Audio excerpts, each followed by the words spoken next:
very much. I call this special council meeting of Tuesday, June 30th to order.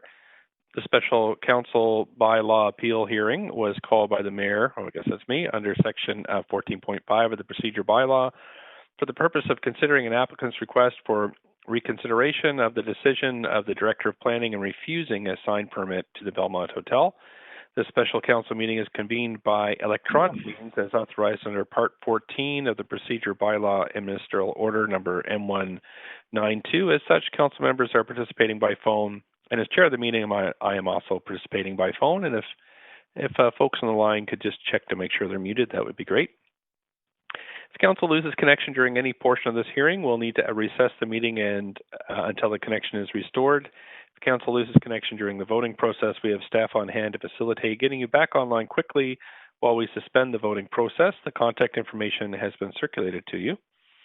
To ensure that quorum is maintained through the meeting, please ensure your video is turned on, and please let the clerk know if you leave the meeting for any reason. The live stream of this meeting will continue with audio only as council are participating in the meeting by phone. Presentations, amendments, and vote results will be projected to viewers when available.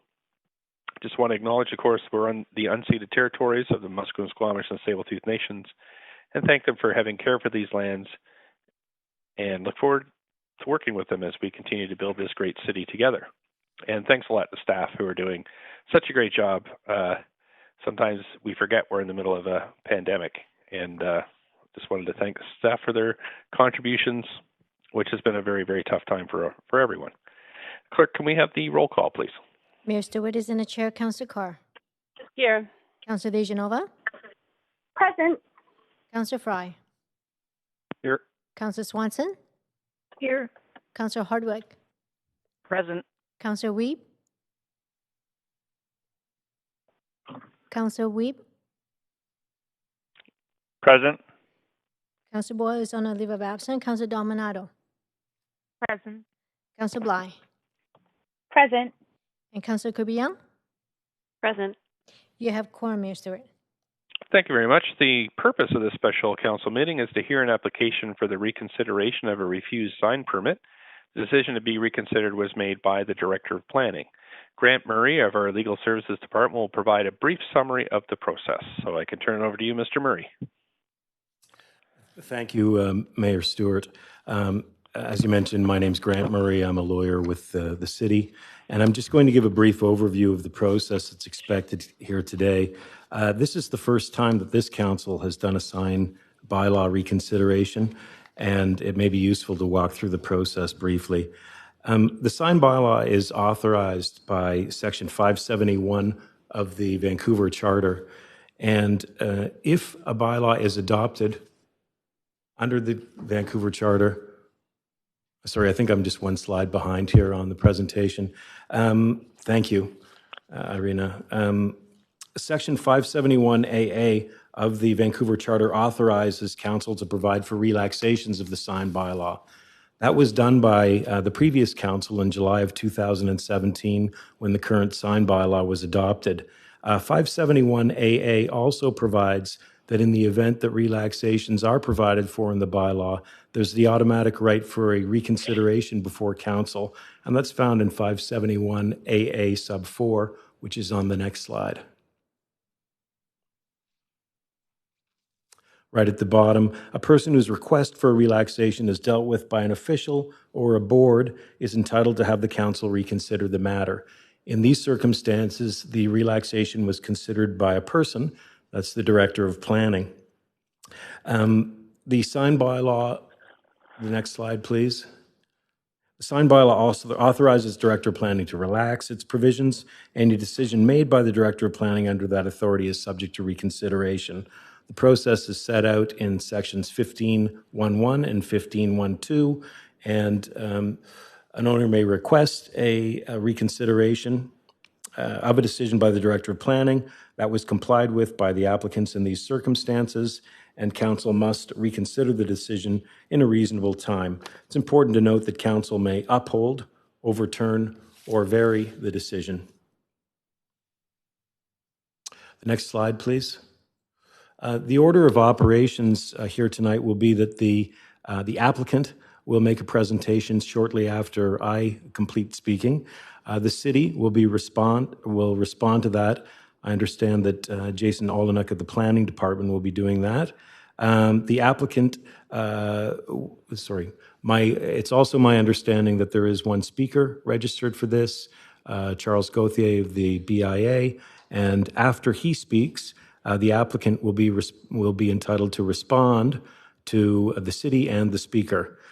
Council can then ask questions, and council will deliberate and decide the matter, and council should provide brief reasons. If council chooses to follow staff recommendation, it could simply adopt the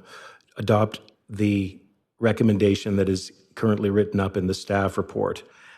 Council is governed by the reconsideration rules, and council is not reviewing the Director of Planning's decision for error, but is making a new decision. If council feels compelled or persuaded that they should be granting a relaxation, they could do so.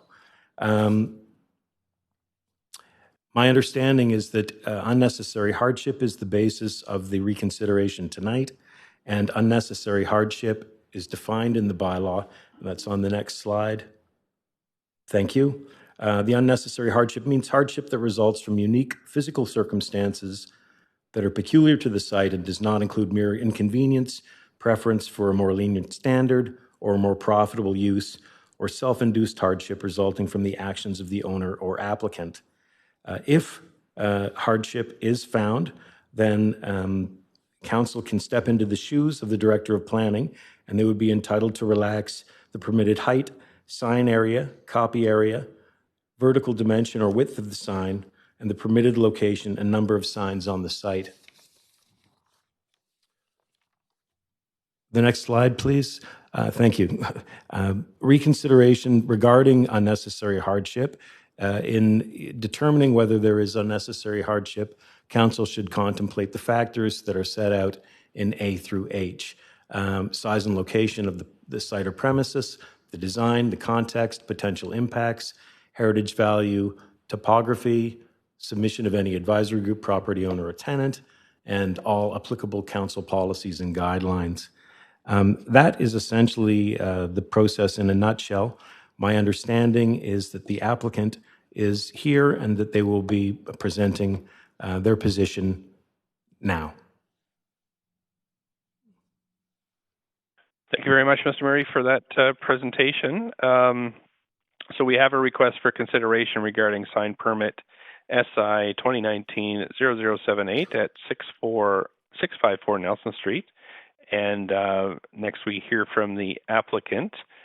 And I guess my script here, it's Jeff Leung, who will present on behalf of the Belmont Hotel. Hi, can everyone hear me? We can. Thank you very much. Yeah, dear Mayor, Council, and staff of the City of Vancouver, my name is Jeff Leung, and I'm the General Manager for Hotel Belmont. I also happen to be a member of Tourism Vancouver's Board of Directors. I am speaking today on behalf of Hotel Belmont to request for a relaxation to enable the illuminated Diving Lady neon sign to be activated with a chasing light system. The purpose of having this chasing feature is to complete the animated effect as intended with the design concept of this approved neon sign that will be situated just across the street from the sign zone that will allow for such a feature within the same Granville Entertainment District. In an exceptionally challenged marketplace in the wake of COVID-19 pandemic, having a strong brand identity is integral. Prior to this pandemic, Hotel Belmont and the Granville Entertainment District were uniquely positioned to not only become a great destination for locals and visitors of Vancouver, but a magnet for cultural and trend-setting mindsets that can make it an icon for the city. Hotel Belmont has a corner location at 654 Nelson Street, a storied legacy that lies in the heart of the entertainment district. Since being assigned to this project back in 2017, I have personally spent the last 3 years almost on a daily basis on the Granville Strip. I believe that Granville was on the verge of becoming the next destination for major revitalization, similar to Yaletown and Gastown. and becoming a hotbed for tourism and real estate. It is unfortunate that the arrival of the COVID-19 pandemic might have derailed this course severely, with many businesses now on life support. The area is now in dire need for eye-catching, colorful, and iconic features that can promote not only the businesses they represent, but celebrate heritage and elevate the vibrancy of the neighborhood as a tourism destination. This chasing neon sign concept is reminiscent of elements from the Granville district 50 years ago, when it used to be one of the neon sign capitals of the world. Hotel Belmont was developed with a core value of embracing being in the heart of the entertainment district and paying homage to its historic lights and legendary nights. Therefore, we believe that this sign, with its activated chasing feature, would greatly amplify this message. The hotel, like the rest of the hospitality sector, suffered huge declines in revenue and financial hardship due to the COVID-19 pandemic, as it's in dire need to recover in order to keep the business running and hire back as many workers as possible. We truly believe that this sign would provide a much-needed enhancement to the branding and marketability of the hotel by driving more foot and social media traffic to the area and thus expediting the curve of recovery. Without having this chasing light feature would definitely result in unnecessary hardship because of the failure to physically execute this unique sign concept as intended. It would also in turn lead to further hardship with a delayed recovery projection. The neighborhood would also experience hardship as the community would not benefit from the elevated vibrancy and curb appeal associated with this iconic feature, while they are also challenged to recover from the negative impact as a result of COVID-19. It is again unfortunate that the sign location sits barely across the street outside of the sign zone that would have allowed this request. Based on these circumstances outlined, I would like to kindly ask the council to reconsider this request for relaxation to allow for the chasing neon feature to be activated with this sign. Thank you for your time and consideration. Thank you very much for your presentation. Council, now you can ask a question of the applicant, and if you'd like to, please put yourself on the speaking queue, where I believe we would have up to 5 minutes for questions. I'll just give you a second. Okay, Councillor Carr, we've got you on the list here, followed by Councillor Dominato.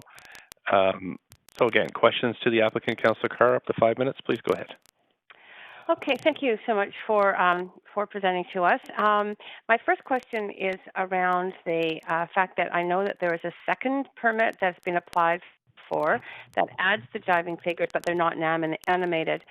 Can the animation be added at some later date, or does it have to be installed with the diving figures all at once? From an operator and marketer standpoint, I believe it would be hugely beneficial to have the sign installed and executed and operational all at once. I think the effect would be much greater if we can have the sign illuminated with the feature altogether, instead of, I mean, we can install the sign with the feature but not turn on the feature. That is technically possible. That's technically possible. Yeah. Okay, I can ask staff a follow-up question on that. And actually, that's all my questions for you. Thank you so much. My pleasure. Thank you, Councillor Carr. We have Councillor Dominato next. Councillor Dominato, up to 5 minutes. Thanks, Mr. Mayor, and thank you for the presentation. I just want to follow up on that Councillor Carr's question, and it's actually with respect to the animation and the ability to dim it or turn it off in the kind of later hours of the evening when people are sleeping. I'm just curious in terms of what's possible. And I just don't know, and we'll be asking staff this about the number of housing units in that area and how they might be impacted by the light. And so I'm just curious if that's something that, if you were enabled to have the animation, you could dim it at certain times or turn it off so it's not disruptive to people's sleep. I'm just curious.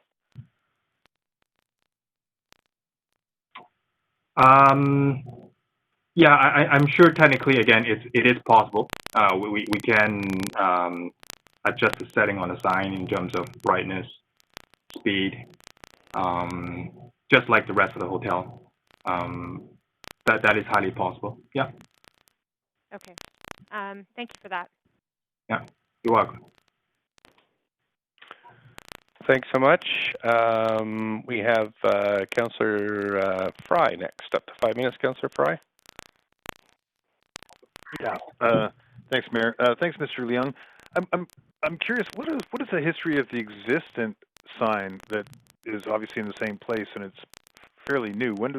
Was there a special dispensation to put that sign in the first place? Yeah, Councillor Fry. Actually, the sign has been there with the building for many years. It's currently not a new sign. Currently, I'm sure. I think you're talking about the Hotel Belmont vertical sign. Yeah, that's exactly what I'm talking about. Because it's got to be only 10 or 15 years though that it's been there. No, I don't think so. It's been there for much longer than that. The core of the sign has been there for longer than that. I mean, it has taken different brands. It used to be a Comfort Inn. Oh, I see. That's right. Okay, that makes sense. Yeah. Okay. Yeah. So it's basically there as a grandfathered in kind of sign. Correct. Yes. Okay. That's helpful. Thank you. My pleasure. Thank you. Mr. Mayor? Yes, Councillor Dejanova. When I put myself on the queue, unless I'm wrong, I'm coming up with your name.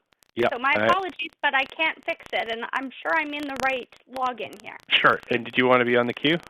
I do. Thank you. Okay, I do as well. So I'll let Okay. you go. I'll let you go first, and I'll follow. Oops, sorry. Yeah, you go ahead. Mayor Stewart, it's Councillor Kirby Young. I was on the queue. I'm sorry, Councillor Kirby Young. Okay, I think I got us all there. Councillor Kirby Young, go ahead. Thank you. And thank you, Mr. Liang. I'm wondering, what's the inspiration for the diving girls, and this is not my language, but as it's described in the report, how does that connect to the other signage and the theme of the hotel?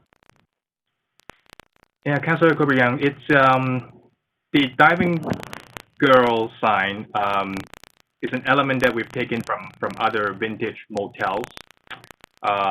It's more of a tongue-in-cheek because in our bathroom we've got this no diving pattern embedded into the tiles of the bathroom.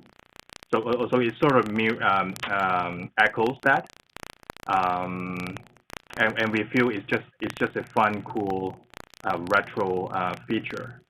So it connects to other similar design elements inside the hotel. And those That's diving correct. girls or diving people that you said are in the bathroom, is that just in the women's bathroom, or is it the men's and the women's? All guest bathrooms. Okay. Are there diving men as well? Not currently. It just say no diving. It just say no. It says no diving. It's actually a text. Okay, but no visuals inside. No visual. No visual. Inside the hotel. None. No. Okay, and on the front of the hotel for the other application that you're making that Councillor Carr referred to, is that similar design element? Would also be diving girls on the front sign, or would that be different? Sir, I'm not understanding this question because You have signage on the front of the hotel, also on the Granville side, that you have applied for. Is that correct? right now we're only applying for the chasing light feature to be activated with the diving sign. But in the signage that you have on the front, even if it's not a chasing feature, does it have the same graphic element, or is it just lettering for the hotel, like Hotel Belmont? Yeah, it's just Hotel Belmont. Okay, great. Thank you. I appreciate the clarification. My pleasure.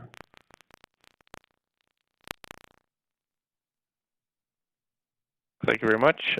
Councillor Dejanova, please go ahead. Thanks so much. Mr. Leung, just had a couple of questions for you. In the meetings that I'm not sure if you had meetings specifically with our staff about this. Did you? Or was it someone else from your team? It will be someone else from our team, not myself personally. Okay, and just wondered if you have any examples on behalf of your team as to when the Director of Planning has used their discretion to perhaps recommend something beyond what it usually says at the discretion of the Director of Planning, but for other neon signs that are like this in the community. Do you have any reference as to what those might be? Yeah, I do not have this information right now, unfortunately. But I can do some research if that helps. Well, we have to make a decision here today, I assume, unless we go beyond a certain time. So my next question would be, do you understand any, like, was the feedback specifically the content matter? If there was something else? I'm just wondering, I mean, trying to understand, as, you know, the others have questioned, the content of what's on the signs and what types of locations that this would be in. I'm just wondering, has there been any input from our planning staff as to what you could do to possibly comply or to work with staff on? Not that I know of yet. I have not received such feedback. Thanks so much. That's all my questions for now. Mr. Mayor, do I have an opportunity to ask staff questions afterwards? Or? You will, yes, definitely. Okay, thank you. Okay, thanks. Councillor Wiebe. Yeah, understanding that the sign allocations on the other side of Granville Street, what was your inspiration to move forward with this type of sign? Yeah, like I said before, it was an element from the retro fun, tongue-in-cheek motels that we see in other parts of North America. We wanted to adapt that, and also while paying homage to the historic elements of Granville Street. That's what inspired the whole Hotel Belmont project. If you come to the hotel, you'll see lots of elements of retro and heritage. And this sign basically is a projection of that. So it's part of kind of the marketing of the building? The overall branding of the whole branding of it? Yeah. Okay, thank you. My pleasure. Thank you, Councillor Wiebe.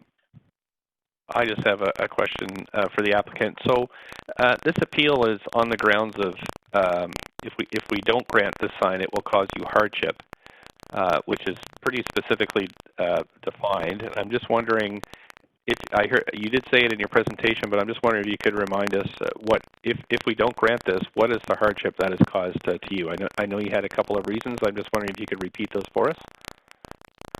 Yeah, the hardship right now, we as a sector, as a hotel specifically, is we need to recover from COVID-19.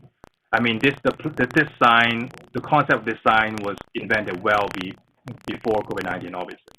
But now with the pandemic, it really puts this to perspective. We need an identity. We need to get our building.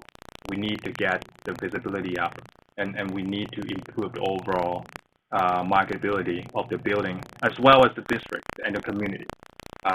Because many businesses on Granville are just struggling right now on life support, and we feel what instantly Instagrammable sign like this, it would help draw foot traffic. It would help bring some life to the community, and help all of us recover. I really feel this is strongly that this would be a destination piece for the community to enjoy. So the hardship really is to all of us and the hotel. Without this chasing feature, I'm not sure if it is worth the investment to put up this sign. So we may just not do it without this chasing feature. Okay. Thanks. Yeah. And I thought you'd given some other reasons for hardship. So there's the obvious impact on your branding. Were there other reasons? I just thought you'd said a couple, but maybe I was mistaken. It's just towards the recovery, because the hardship will be our inability to execute the sign concept and the branding as intended. So it would really impact our recovery curve, and right now we need everything we can to help us market the community and hire back as many workers as possible. So we need to get this going quickly and swiftly. Okay. Okay, that's great. Thank you very much for your time. You have Councillor Fry, who I'm back. Okay. Yeah, thanks, Mayor. Mr. Leung, I have a little bit of an uncomfortable question to ask you. Last year, at this council, we heard allegations about some of the decor at the Belmont, specifically in the living room and in the basement, and workers had filed a Section 13 of the Human Rights Code talking about how premises at the Belmont are decorated with sexually explicit images, including but not limited to images that objectify and demean women. And now, while I appreciate this, chasing neon is not necessarily demeaning or especially objectifying, I'm wondering what has happened since those. We certainly heard from your management and staff at the time of that. What has the Belmont done to address some of those concerns around the demeaning and objectification of women? Point of parliamentary procedure.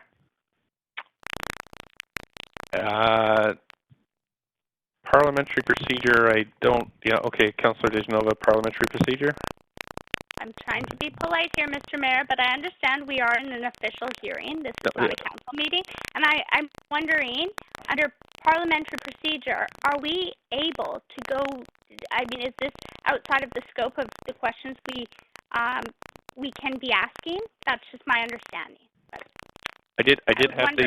I did have the same question myself, and I'm just going to pause this. I just want to, because this is the first time we've done this, so we're all figuring out our boundaries and what I think is another quasi-judicial role. So I will, if Councillor Fry and the applicant will permit, or will, are okay with it, I will just check with the clerk, and I will come back. Sure, maybe council. You can stop my clock, please, Mayor. I will definitely do that and give you a few seconds there too. Thanks, and I'll come right back to you, Council. 1 second, please.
Council, this is a little unusual, but I'll just, because this is our first time through the process and we want to make sure that we're doing it in a proper way, that I've asked our lawyer Grant to just come on and explain a bit of the boundaries of the questions we can ask, and then what the applicant is required to answer. So if you're there, that would be great. Thanks. It's Grant Maru with Legal Services. The applicant does not have to answer any of the questions. If the applicant chooses not to answer, that's fine.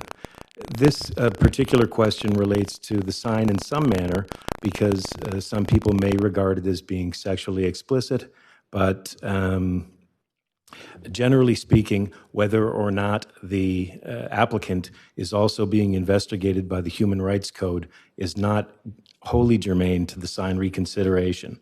The only thing that is relevant is that if it was council's position that this was also in some manner a sexually exploitive sign, then they could refuse it on that basis. So I think that it touches on something related to the sign, but the mere fact that there's been a complaint against them on the Human Rights Code is not germane. And so if I can ask Mr. Murray then on this procedure, is it, we are not bound to just consider the hardship appeal of the applicant. We can consider a wider range of factors.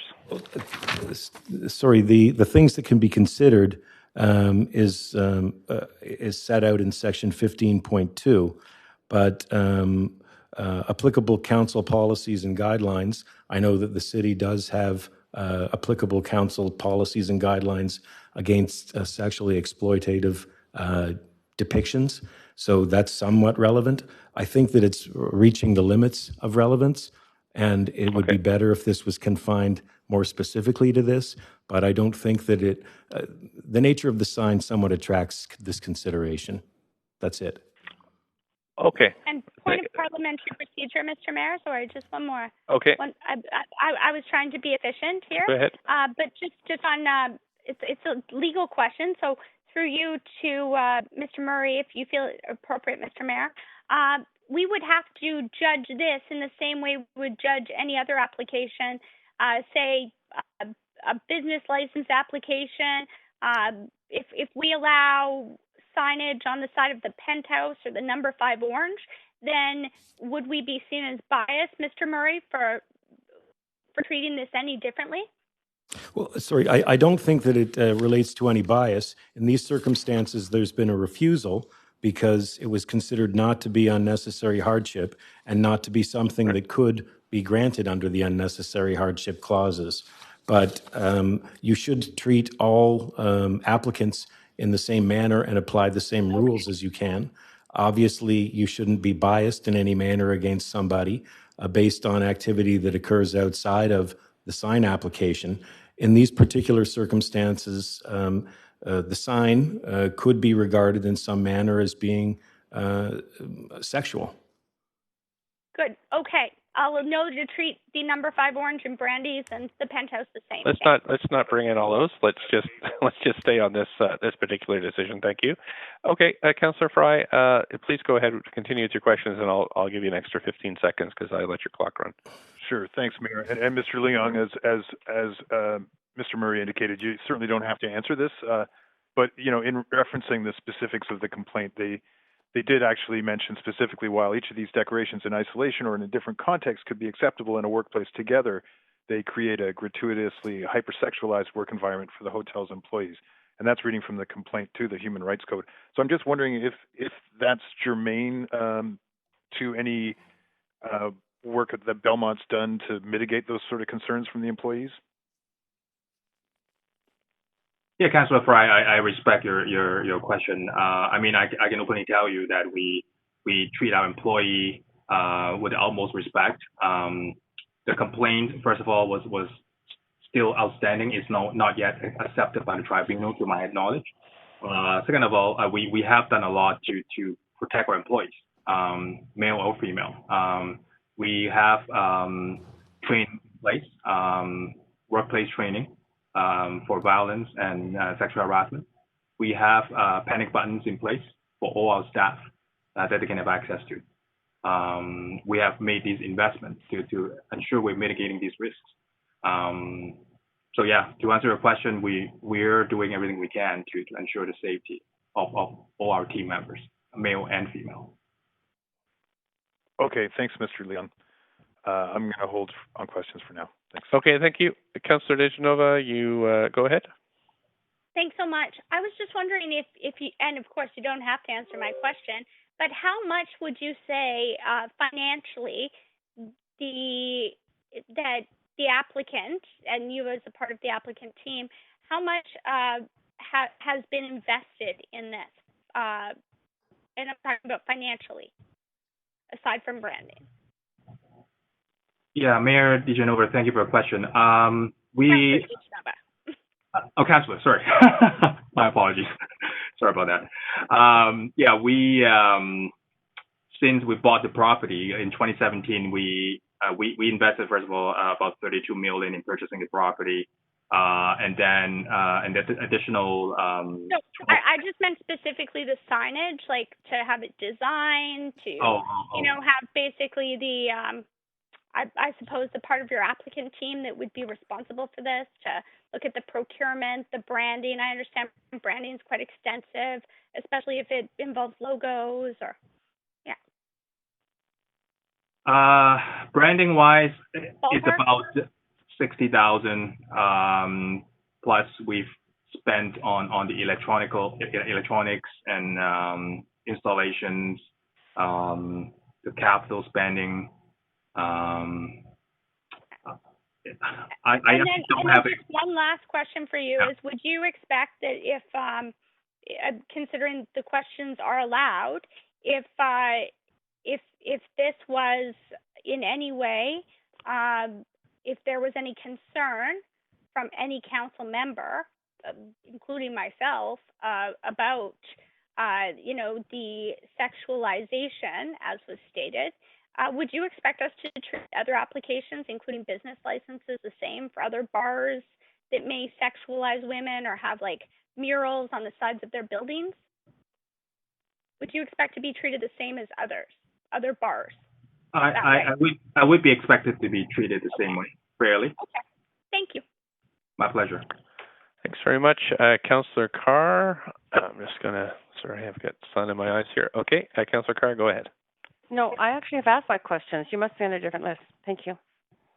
Okay, just your name came up on the list, so I don't know what happened there, but okay. Okay, and that's it for council questions. We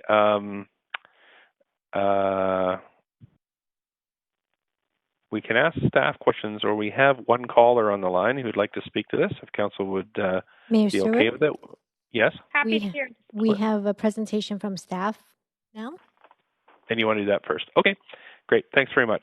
So I'm going to call on the staff, Kristen Elko, with a short presentation for us, and then we can ask questions of staff, and then we would hear from the speaker who's calling in.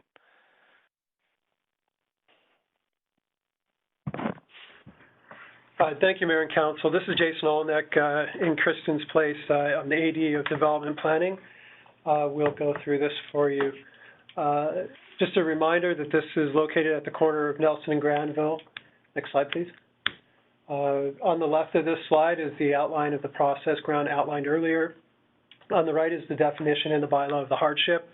This application is following the procedure outlined in the bylaw for the considerations of relaxations under Part 15 of the sign bylaw. Through this, the applicant has requested reconsiderations of the Director of Planning's decision to not permit animated copy at this location. Per the sign bylaw section 1.3, Council may uphold, overturn, or vary that decision of the Director of Planning based on the evaluation of unnecessary hardship. For this application, the animated copy was denied by the Director of Planning, is not permitted by the bylaw at this location, nor, in his opinion, is an unnecessary hardship been demonstrated. Unnecessary hardships are intended in the bylaw to be for instances where there are no possible ways an applicant can comply with the bylaw. An example of an unnecessary hardship is, for example, on Canby Street, where the regulations on building massings require upper level shoulder setbacks, while the sign bylaw requires signs be mounted at the top level. So for these buildings, it is not possible for signage to be visible located at the top level from the ground. In this case, it is deemed an unnecessary hardship that exists, and therefore signs are approved to be located at the lower level shoulders. Next slide. As you've seen, this is the picture of the existing sign right now. There are already a number of signs on the building that contribute to wayfinding. Next slide. This is the proposed sign. There's an existing projecting sign at the corner, and the addition of the diving figures was approved in 2019 without animated copy. And this is the proposal with the animation. Is this slide 5? Oh, no, stay on slide 5. Okay. In late 2019, the applicant did come forward with the request for the relaxation to allow the animation of the diving figures. To reiterate, the sign, as shown, was previously approved without the animated copy. Next slide. On this map, you can see where the site is located. The red area designates the area where animated copy is permitted. This site south of Nelson, it is not permitted, nor further south. One of the reasons for that is there are residential towers in the near vicinity, and the animation could create a nuisance for those residences. We'd like to note that this area is being studied, the area south of Nelson is being studied by a planning initiative for South Granville Street This refresh is in its very early stages, and it will start with some targeted public engagement, we estimate in the early fall 2020 of this year. So in conclusion, the Director of Planning refused the application to relax for animated copy because a hardship was not demonstrated. The proposal was also evaluated, next slide. The Director of Planning does not have authority to relax at this location under Part 15 of the sign bylaw. Council does have the authority to reconsider the appeal based on unnecessary hardship. And again, there is a planning process in the works for South Granville aimed at breathing new life into the street. And lastly, it is staff's recommendation to uphold the refusal for animation. Thank you. Okay, thanks so much. And you have a number of questions here from councilors. Council, I'm just also checking if we're finished asking the applicant questions, or if we could go back for further questions. So again, just not sure of the legal parts of this process, so I'll get that answer for you soon. Councillor Daisy-Nova, at this point, it's questions to staff. Thanks, Mr. Mayor. That's what I have. Okay. So my first question to staff would be, I understand you're talking about not at the top of the hotel, it needs to be on the lower side of the hotel. How would this compare to the signage at the Drake Hotel, which I understand is also neon and on the side of the hotel?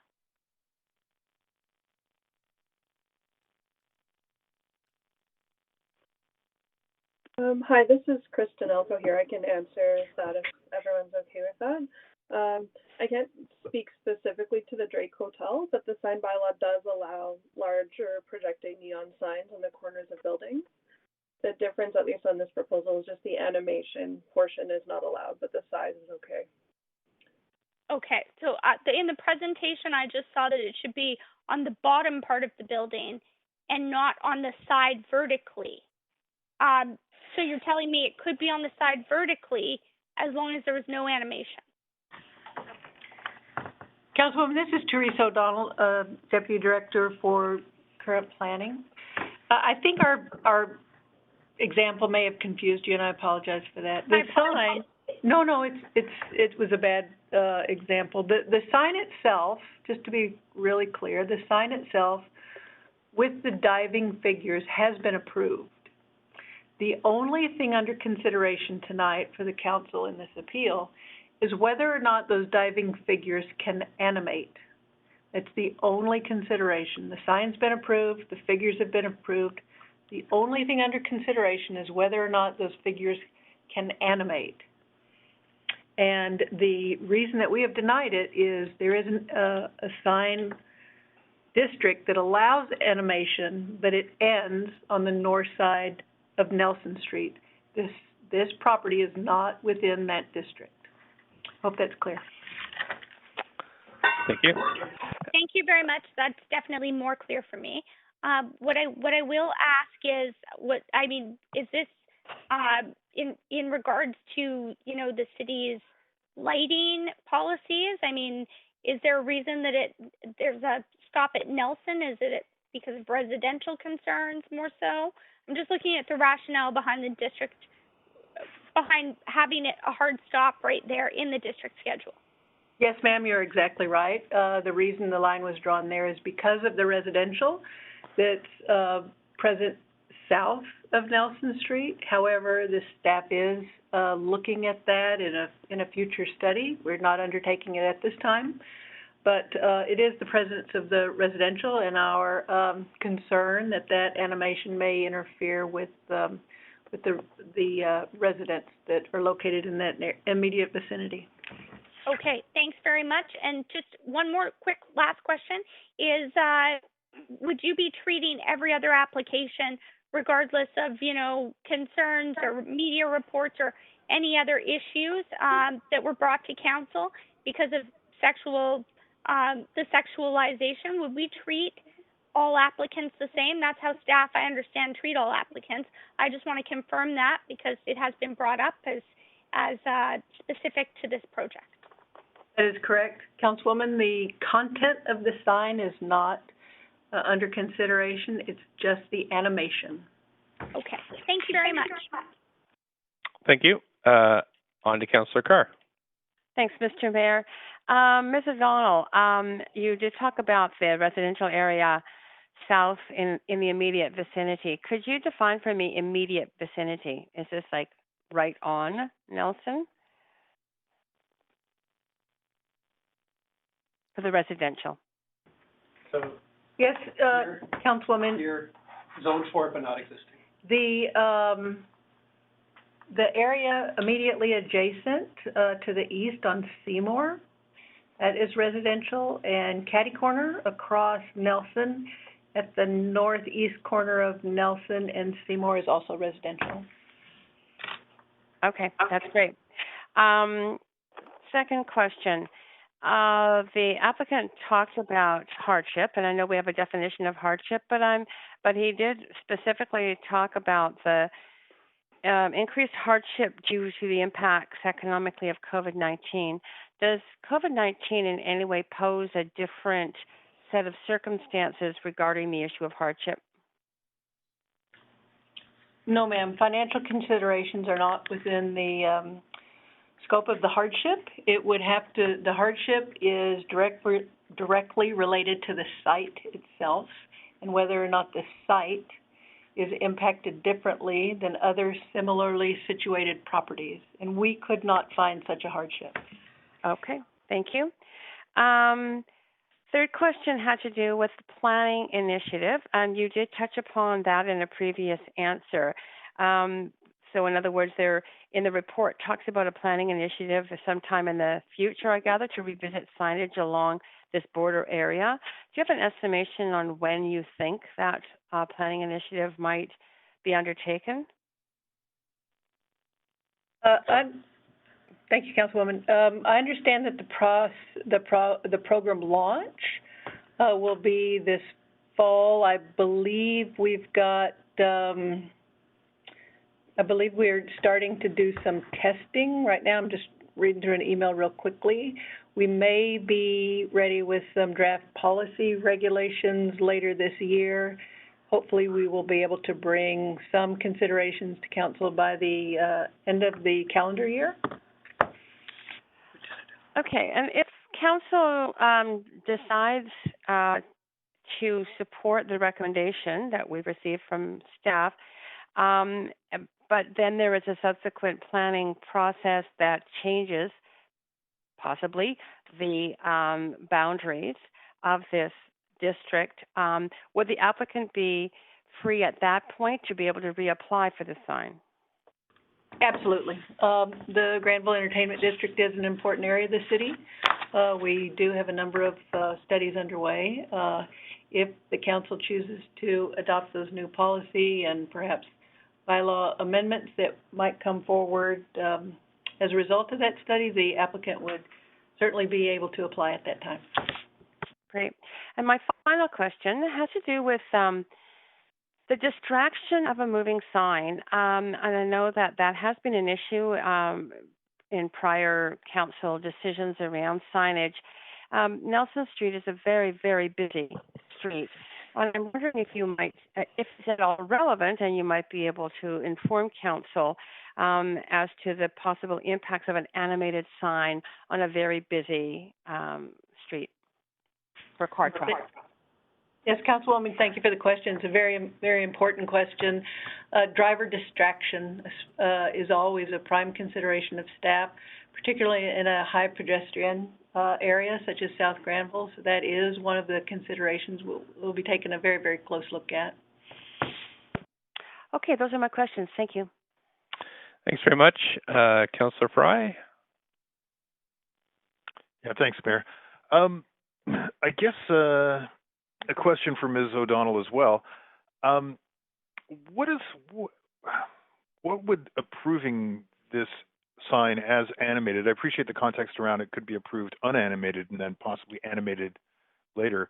What would approving the animated sign mean for setting precedent, recognizing that this is just a couple of meters on the wrong side of a kind of arbitrary boundary for animated neon signs? What does this do precedent-wise?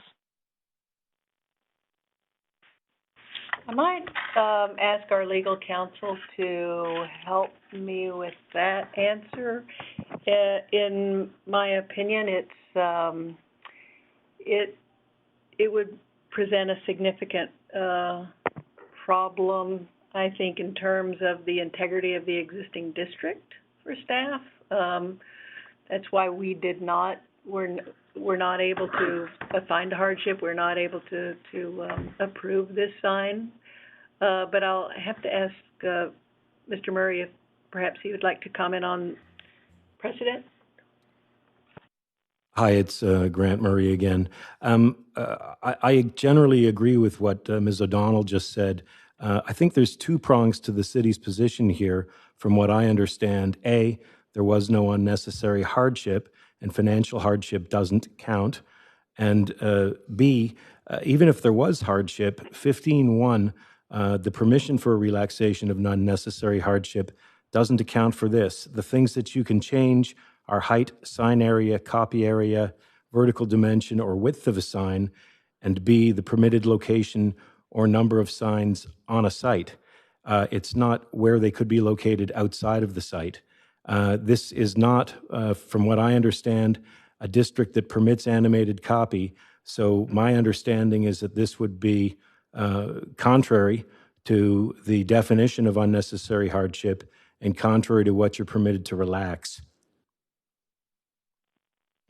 Okay, thanks, Mr. Murray. And back to you, Ms. O'Donnell. So I'm assuming this policy goes back a number of decades to the Great White Way of Granville Street and the changes that were made back then. What's a reasonable expectation for this policy to be revisited for the remainder of Granville, recognizing that there's still lots of great neon south of Nelson? The Yale pops to mind immediately. What kind of timeline are we realistically looking at for the potential for a robust revisit of this policy? Thank you, Councilmember. The sign bylaw was updated in 2017, so it's not that far out of date. But again, the Granville Entertainment District is an important part of the city, and we want to stay current with that. There's a number of properties that certainly need to be refreshed. So that is something that we want to take a look at. I think given the work program, I think it's probably reasonable that we might be back to council within 6 to 9 months, but I don't think we'd get there any sooner than that. Okay. I guess where I'm thinking this is it reasonable to expect that this might be something revisited in a timely manner so that if they were to invest in a unanimated sign that could be animated at a later date, it wouldn't be throwing good money after bad? Obviously, you can't answer that in any legal context, so I'm not expecting an answer. I'd be hesitant to answer that, but we have had requests like this before. We think that there's clearly an appetite for this kind of signage. It is something that we will explore. Again, driver safety and pedestrian safety is a big consideration, and that's we do want to take that under advisement and make sure that we're being very careful about how we proceed. Okay, thank you. Thank you. Councillor Kirby-Young, up to 5 minutes. Thank you. Just a couple of clarifying questions. I wonder if you can go back to the map on slide, I think it's about slide 6. And I just want to clarify in terms of the north or south of Nelson. So my understanding correctly that even if the request for sign animation was on the front of the building, it would still not be permitted because they're on the south side of Nelson, even if it was facing Granville Street? Is that right? I.e., Yes, is ma'am. the whole building out of the excluded zone? Yes, ma'am, that's correct. Okay. And with regard to neon or animated signs, in terms of the sign bylaw, are there hours for which they have to be turned off in respect of surrounding residential, or impact on neighbors? It does have to be turned off between 11 p.m. and 7 a.m., but we're checking that code really quickly right now, but let me check and see. Okay. Yes, ma'am, that is correct, 11 p.m. to 7 a.m. And that would apply to an animated and a non-animated neon sign? That is correct, ma'am. Okay. So for further clarity then, for the sign bylaw, am I understand that only one side of Granville Street, the north side, can have the neon signs? Not specific to this block, but I'm just extrapolating understanding, and not the south side? Yes, ma'am. You might be able to faintly see a red dotted line that kind of designates the district on Nelson being the southern boundary, and on both sides of the properties on both sides of Granville facing Granville going north. Can you see that? It's very faint. I apologize for that. Yeah, I'm wishing I had a laser pointer right now, or my eyes were better, but yes. Okay. Okay. And in the area, are there other neon signs that are in other buildings that may be grandfathered for other uses in close proximity? Because I'm thinking of things like, I believe the Orpheum is on the south side. I believe that has neon, other buildings.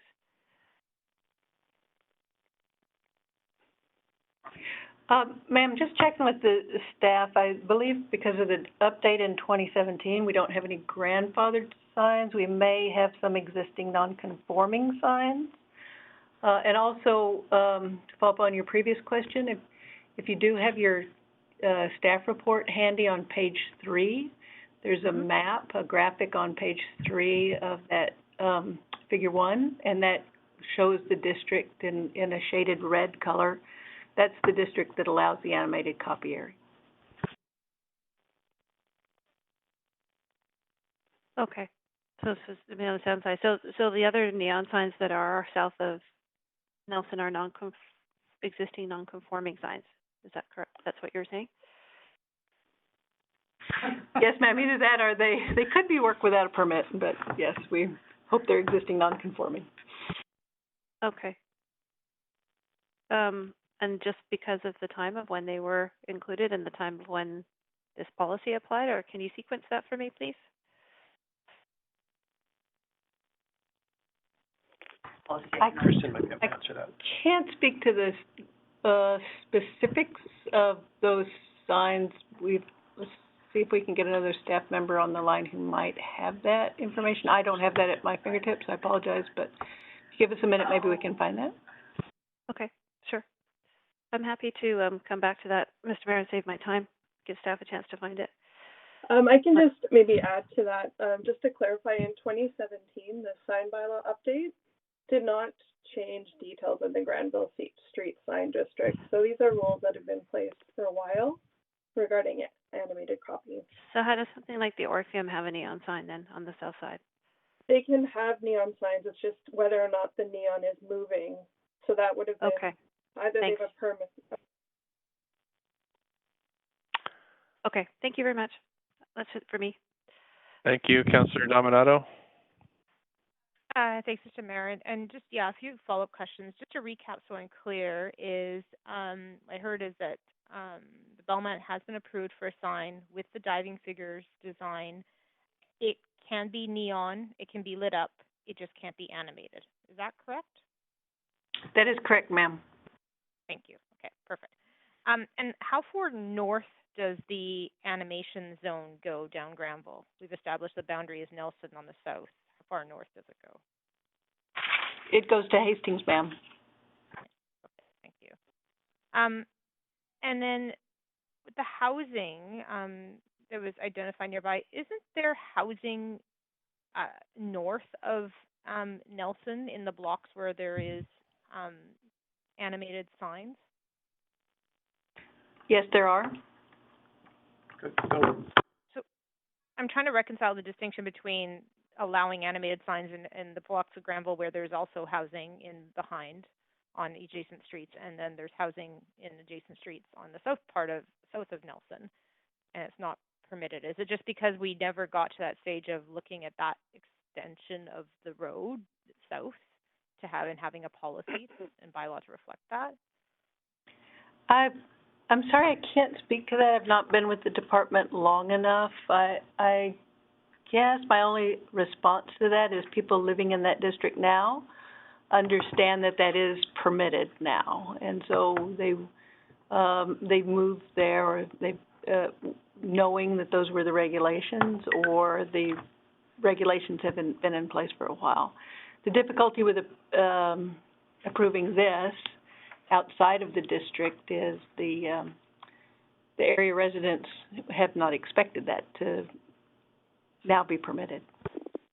Right. Okay. And with the review that you're undertaking, and I think timeline is that I heard this fall potentially coming back to council later this year. Would that involve public consultation with both businesses and residents in the area? Yes, ma'am. It certainly would. Okay. And just to confirm, I did hear that that if there was recommendations made later in the year to allow animations, the applicant could reapply at that time. Yes, ma'am. They could reapply, and an appeal wouldn't be necessary at that point. They could just come in and make their application to staff. Okay.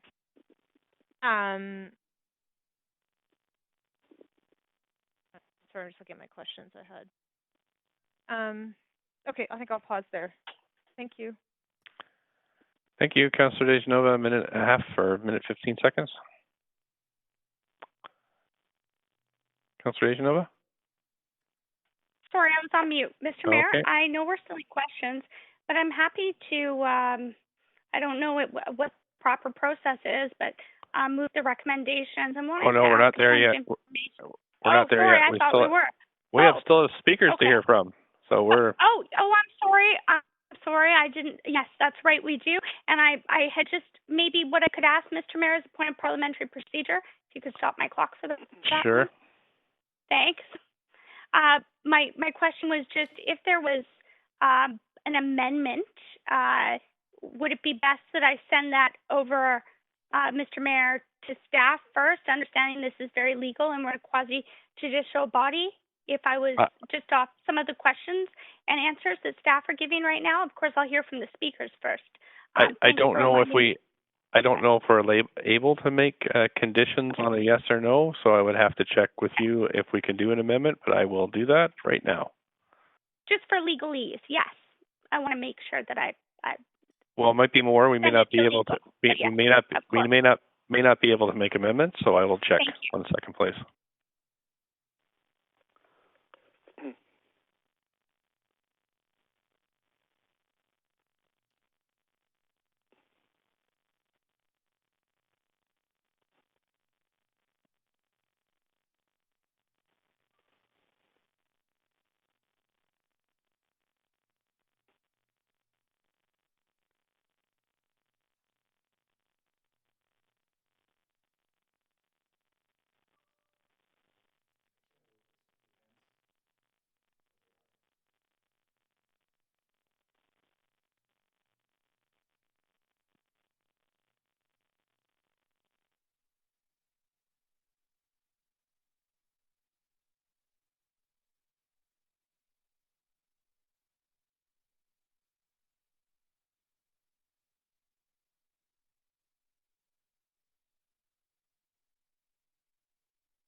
Okay, Council, on the point of procedure question, so it's not just a straight yes or no vote. There can be amendments added. The range of amendments is essentially broad, and Mr. Murray will speak to you about that. He's prepared to do that. Mr. Murray? Thank you, Mayor Stewart, or Mayor Kennedy Stewart. It depends on what it is the council wants to do. I recall from one of the previous sign bylaw reconsiderations that there was a suggestion that that staff be sent back to pursue a sign bylaw amendment at the meeting, and that was considered to be out of order because it is not on the agenda tonight. The only thing that's on the agenda is whether to reconsider this or not. So council certainly could make a finding if they thought that that was the correct thing to do or the reasonable thing to do, that there is, in fact, hardship. And then it would have to determine what it is that it's varying under 15.1 to grant the application. That's possible. I think the position of staff is that there is no hardship and that there isn't anything that could be varied under 15.1. It would also be possible that you would approve that you would refuse, and that obviously has not been drafted in any manner whatsoever. So that's also something that council could entertain. I would say that the only thing that's absolutely off the table would be to propose that there be an amendment made. That could always be brought at a further meeting of council by any one of the councillors seeking to bring it as a private member's motion at any time. But that's not something that's on the cards tonight simply because it's not part of the agenda. Just a point of parliamentary procedure, Mr. Mayor, if I may, or a point of information since I'm on the list, and I do have some time. I'll run your clock. Which is it? Great. Which for is you it? to point of information. Okay. Yeah, you run my clock. Mr. Murray, it's a question for Mr. Murray, and I'm wondering, what if there was to be an amendment? Would it be, would this be okay to ask if staff were to move forward with animation that they indeed notify this applicant? It's a bit unusual, but I'm just wondering if that. If in the future the sign bylaw was amended to permit animated copy in the area where the sign is now, that they be informed of that? Yes. That would seem fine to me. Yeah, I don't think that it would be out of order. My assumption would be is that they would find out before we would notify them, but I get you. Thanks. Okay, and that's the 5. Awesome. Thanks. Thank you. Thank you. Okay, so that's it on the list for questions to staff. We have Charles Gauthier on the line to speak to this. The clerks, is he still available? Yes, Mr. Gauthier, are you on the line? Can you hear us? Yeah, I can hear you. Can you Great. hear me? We can. Thanks very much. Up to 5 minutes. Please go ahead. Okay, and I may add some comments based on listening to the conversation. Okay, sure.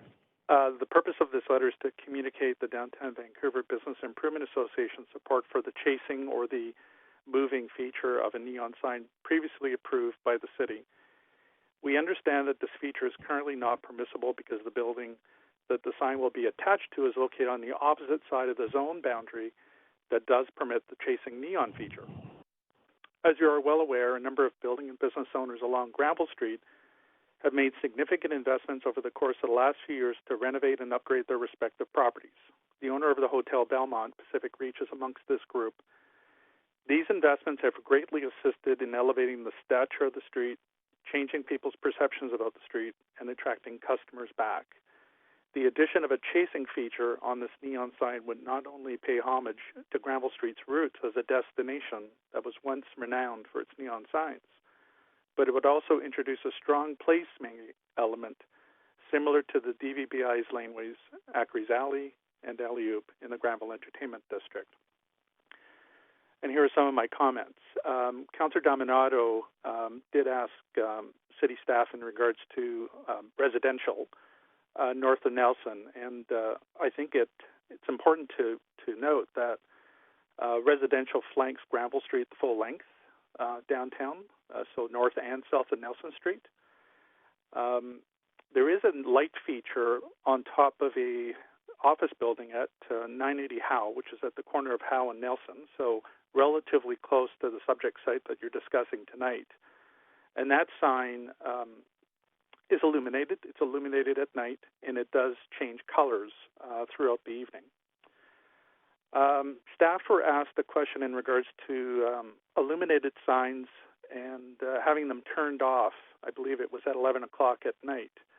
And I don't have this at my fingertips, and I tried to search it on the city's website.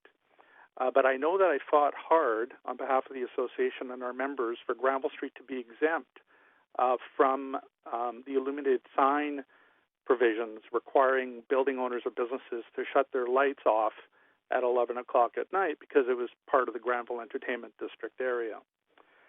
And then the last comment I wanted to make is that over the course of the last couple of years, we were looking at an opportunity to take some of the vintage neon signs with the support, of course, of the Museum of Vancouver, and to somehow bring those signs back to Granville Street, place in the back lanes as a way to create a placemaking feature, as well as to bring the neon heritage back to Granville Street. Unfortunately, that particular venture, because the the vintage signs would have been located outside, exposed to the elements, it proved to be too expensive and, in the long run, not feasible. So in closing, I would ask that Council seriously take a look at this particular application in light of the comments that I've made, in light of something that hasn't been discussed in terms of introducing it as a placemaking feature. And if planning staff are looking at doing a refresh Granville Street, why not start with a quick start project rather than waiting 6 to 9 months for revised guidelines, and who knows how much longer to actually see any potential changes. And whether or not this would actually be included in the changes, I think is questionable because there's going to be an entire public process attached to this. So I'll close with that. I'm more than happy to answer any questions if there are any. Thanks so much. Councillor Deschanel, you have questions of Mr. Gauthier? Thanks very much. Yes, and thanks for being with us the night before a holiday and in sharing some context for your comments as well. I understand that there's been a long-standing history of heritage and I want to say culture, but I think it's also art in looking at neon signs. For instance, looking at some of the signs on the east side, like the Only Seafood restaurant and a number of other signs, Mr. Gauthier. I'm just wondering, do you think that really this should be viewed as more of a heritage or in a cultural context because of the design and what it's paying tribute to, the era and the time? Or would you prefer council, to your comments, are looking at this through the lens of, regardless of if it sort of fits within those more vintage or iconic signs that I just noted? I know we used to have a neon tour in Vancouver of neon signs.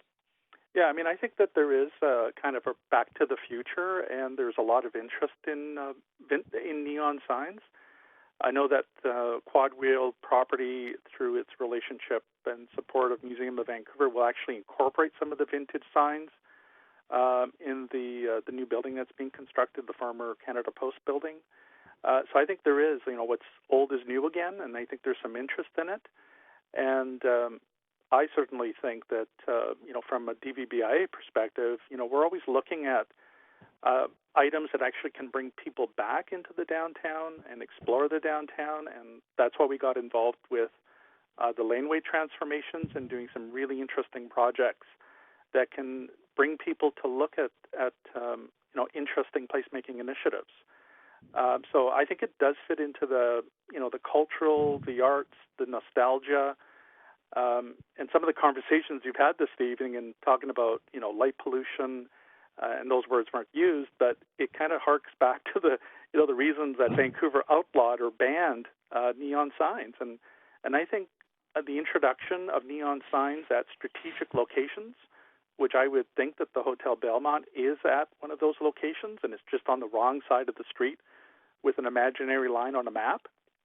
Well, it's not an imaginary line. In this case, it's a line on the map, but it's an imaginary line for a lot of people who don't quite understand, like, why couldn't this be done, and why not do it at strategic corners? And I would argue that there's a case could be made for that. Okay. Thanks so much. Just a follow-up question to that. I mean, I could ask staff about I know we had a lighting pollution policy, and I remember Councillor Ball was very passionate about that one from last term, and also hearing some of the impacts as the lights went up on BC Place. Do you see lights turned off on all of those sort of iconic structures, including Vancouver City Hall at 11 p.m.? Mr. Gauthier? Well, I don't. I think that there's places where we should have light, and as I mentioned in my comments, the DVBI worked hard to ensure that the Granville Entertainment District, Granville Street, was going to be excluded from when the lights have to be shut off. And again, I don't have that at my fingertips, but I'm hoping that city staff on the call could just take another look at that, because we worked hard to have Granville Street exempted from that. Okay. Thank you very much. I appreciate your comments, and it's definitely given me something to think about. Thank you. Thanks. Thanks for calling in this evening. Let's see. Does the applicant have any final comments? Starting to wrap things up, Council here. Applicant, do you have any final comments? Yeah. Again, dear Mayor, Council, and staff of City of Vancouver, I just want to thank you for your time today. This sign does mean a lot to us and to the community. I feel that with the sign, it would really help us expedite our effort to recover from COVID and hopefully bring some life back to the district. And I feel this would be integral to us. So I just wanted to really thank you for your consideration and time today. Thanks very much. Does staff have any final comments? No, Your Honor, we have no final comments. I do want to thank the council for the long day. I know you've put in a lot of work today, so we appreciate your time this evening. Okay. Thank you very much, staff, for all this work. So we're moving on to make a decision. Would somebody like to move a motion? And there is a staff recommended. Are you moving the staff recommended motion? I'll move the staff recommendation right now. Okay. And council is aware of that council uphold the decision by the Director of Planning to refuse the sign permit. So just if you weren't aware, maybe the clerks can put that up on the screen. The reason why is because it does not meet the requirements for relaxation due to unnecessary hardship. So do we have a seconder for that? Right. Okay. Okay, so we're now in the debate and decision portion. And we have Councillor Dejanova. Go ahead, Councillor Dejanova. Yeah, absolutely. Up to 5 minutes. Yep. Okay. I'd like to ask a point of information through you to staff.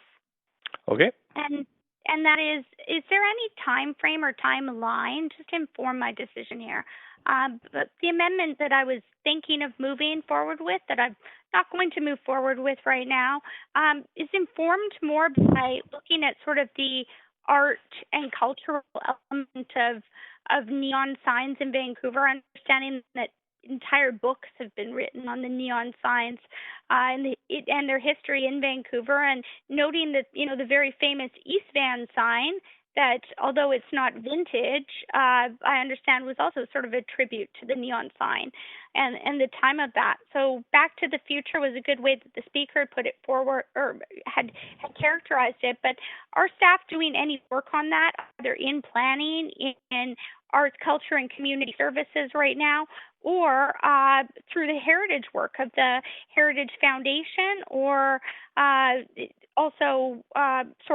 or through any of the boards or organizations that we partner with on heritage, I should say, the foundation or the board? Thank you for the question, Councillor Dejanova. This is Teresa O'Donnell. I apologize. I do not have that information at my fingertips, but what I will commit is to you this evening is to get you an informational memo to the mayor and council just as soon as possible, and provide you that updated information with a timeline.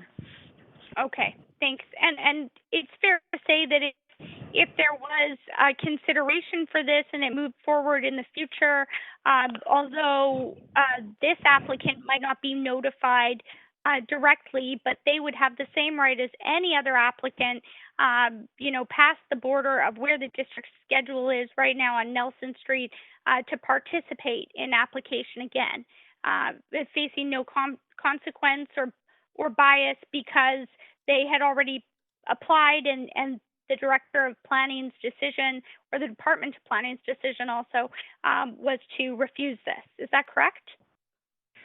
That is correct, Councillor, and you have my personal assurance that we will reach out to all the property owners and the businesses within that district. Okay, then I'm happy to support this decision based on the reason that it's fair and that I understand that any other application that was currently in that area that's not within the boundary right now be subject to the same rules and regulations. And that being said, that we will receive a memo on this, and that does not mean the applicant can't apply again at a later time. It also doesn't mean that they can't put up the sign right now with no animation. I'm not sure if maybe there's a way to show through different colors that I suppose the iconic figures are diving. I'm not sure. I'm definitely not a lighting expert, but hopefully that there is a way to move forward. That being said, Mr. Gauthier speaking on behalf of the Downtown BIA and looking up some of the nostalgic work that's been done on sort of neon lights and in Vancouver. I'm looking forward to hearing more about that and to the memo, but I know that the Director of Planning and the planning team makes decisions based on the policy that we have, and we're supposed to consider that tonight. So because it is within that, I will be supporting the decision to uphold. Thank you. Thanks so much. Councillor Fry?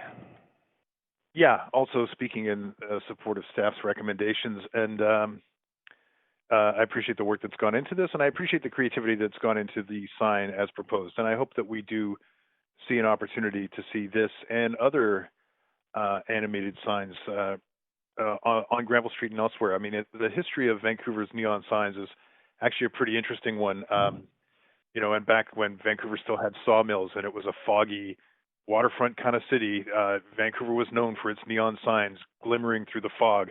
And then came this attitude that suggested they were bad, and we removed them all, and some of them have been saved and we can be seen at the Vancouver Museum. But I think they're great, and I would love to see us re-embrace that as a sort of our, heritage of Vancouver and what we can do. But I also want to respect the work of our staff and uphold their direction as far as how we set precedents and how we set new policies. And I really do hope that we see a robust policy coming forward that can revisit this and create a lot more opportunities for an electrified street on Granville. Thanks. Councillor Kirby-Yung. Thank you, Mr. Mayor.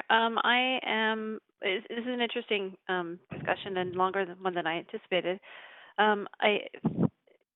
It's interesting to see the boundaries and to hear the context around one side, applying to sort of literally one side of the street and not the other, the history of the street, the fact that there is anticipated to be an upcoming policy review around this, and yet here we are at a moment in time with a specific applicant and a specific opportunity. And I think that the spirit of it certainly fits in with the street. They happen to be on literally coming from the wrong side of the tracks on this one, which appears to be sort of the only issue as it relates to animation. I'm pretty familiar with signage, and it's an expensive proposition to produce. I know that we're focusing on the scope of sort of the mechanics around the policy in the building, and so I'm trying to keep my comments germane to that one. But I do feel in terms of sort of the context of the street, how close it is to the boundaries, an upcoming review, and other components, I'm not inclined to support the staff recommendation tonight for the reasons that I have stated. And again, I'm focusing on sort of the mechanics of policy and building and location, and not specific to sign content, as that has already been approved.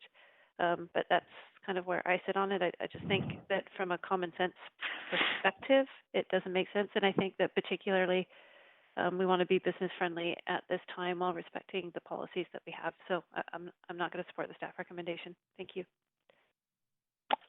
Councillor Dominato. Thanks, Mr. Mayor. I'll just keep my comments brief. I also appreciate the dialogue this evening. I am also very appreciative of the iconic history of Granville Street, and I do also appreciate the vision for it. I've had many conversations with Mr. Gauthier about the potential for that street, as I know a number of my colleagues have, and I think there's lots of opportunity to come as we see the area changing. I know there are some office proposals, there's some housing proposals, lots of change happening both at the south and north end of Granville Street Bridge. So I think there's a great history there and a great future on Granville Street. With respect to the sign bylaw and unnecessary hardship, I appreciate that many businesses are experiencing hardship right now because of the pandemic in particular. Particularly our hospitality industry has been hard hit in small businesses. And so I want to acknowledge that. That being said, I don't believe this evening that I've heard an argument that fits the definition of unnecessary hardship as defined by our bylaw, the context of that bylaw definition. So I want to be really clear about that. I haven't heard that this evening. What I did hear is that there is going to be signage. The signage is going to be lit, or if the applicant decides to go ahead. There potentially could be animation because staff are undertaking a policy review, which is anticipated to be complete by the end of this year, which includes some public consultation. And so I think there's an opportunity there for the applicant to undertake this potentially in a few months' time, depending on the outcome of that review. But I actually would like to see the street further animated. And I think it's a fantastic opportunity, but I am inclined at this time to uphold the staff decision on this one. Thank you. I don't see anybody else in the queue, so I'll call a vote on this one. Again, a yes is to uphold the staff recommendation. A no would be to reject the staff recommendation. So I'll call the vote. There we go. Mr. Mayor, it's Councillor Bly. If I could please vote in favor. Okay, thank you.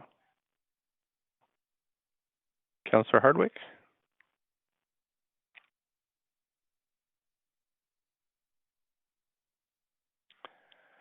Okay, Council, that vote has passed, and we can ask the clerks to share the voting screen, please. And with Councillor Wiebe and Councillor Kirby-Yung in opposition. Okay, Council, that's that, and so I need a motion to adjourn. So moved, Councillor DiGenova. Seconder on that one? Right.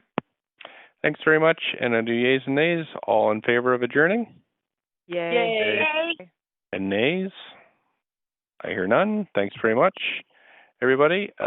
Thanks. Have a great Canada Day tomorrow, and we'll see you again shortly. Thanks to staff and all who participated this evening. Okay, good night. Thank you. Good night.